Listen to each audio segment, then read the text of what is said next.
Investing, not only for making money and finance bros. Using the same principles, I can show you how to invest in your own happiness by creating a portfolio of not stocks, but virtues. Here's how. Okay, I cannot keep the energy up for the entire video like that. So let's get rid of this. Put on the jazz and just chat. Most of you will know what a portfolio is in a financial or artistic sense. But in essence, it's just a collection of things, skills, qualifications, stocks, or past works. Now we can use the same principle and create a collection of virtues that you pride yourself on. These virtues can be anything, and they can vary from person to person. Honesty, kindness, modesty, forgiveness, creativity, the list goes on. You can identify these virtues by yourself by just thinking about the people that you admire and what traits they have, or by thinking about things that you've been good at since you were a child. Understandably, it can be really hard to put them into words, especially if you've been out of touch with them for a long time. Actually, that's one theory about why we become depressed. Ryan Bush, the author of this book, talks about how depression could be less of a chemical imbalance in our brains and more the result of a broken identity. And I've noticed this in my own life as well. My worst moments have always been associated with some kind of failure to meet the expectations that I have with myself. And my best moments were when I was able to meet them. So by creating this virtue portfolio, you can identify the traits that you want to exercise, and then actually showing up for your own identity by taking actions that you can be proud of. But before I go too far into this, let's actually talk about identifying your own traits. There's a test on the University of Pennsylvania's website that you can take, a long version and a short version. I highly recommend the long version. I just feel like it goes way more in depth and gives you a lot clearer results. You do have to log in to take the test so they can use the results in their research, so be aware of that.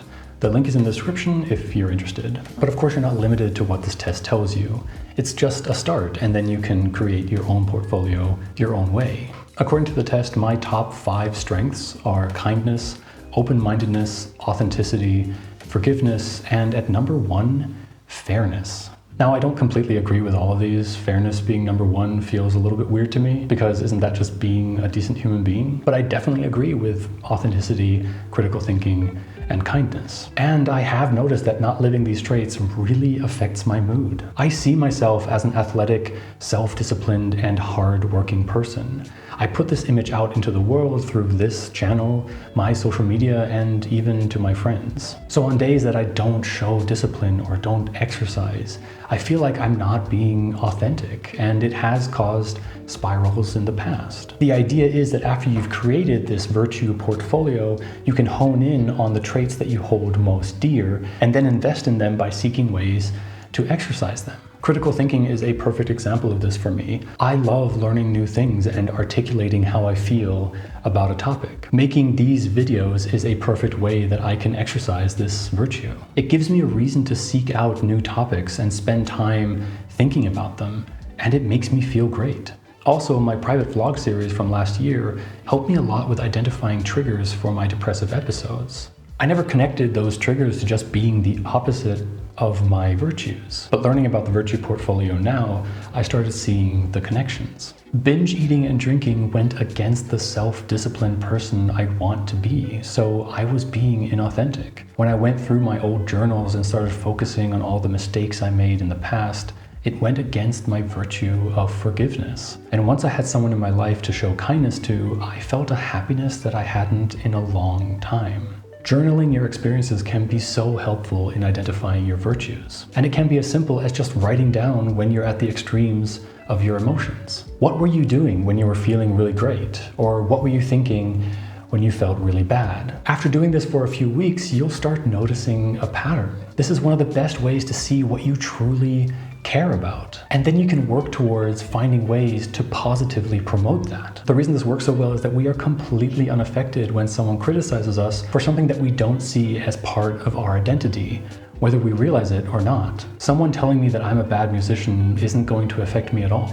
I play guitar and I sing, but it's not part of my identity. But if someone told me that I was a bad photographer, well, that would be very different. So after you have your entire virtue portfolio ready, what now? invest in it. Go out and put it to the test. Not all of it will be easy to do. Some of these things are easier to invest in than others. I can continue to make YouTube videos to exercise my critical thinking. I can make decisions that align with my authentic self. And I can work on forgiving my past self. I can exercise kindness by volunteering, and I still don't know why fairness is so high up on the list, but it's something that I can keep in mind and remember how much I value it whenever I have to make a tough decision. Of course, the best way to exercise your virtues is in your daily life. If your job, hobbies, and social life give you that opportunity, then, well, you're probably not depressed. But I know that's not the reality for a lot of people today. People are stuck in jobs that they had to take in order to make ends meet. Working overtime, commuting 2 hours a day, and having to keep a household doesn't really give a lot of time to explore our virtues. But knowing what virtues are dear to you and having this portfolio at the ready is the first step in finding a career that you can love, hobbies to pursue,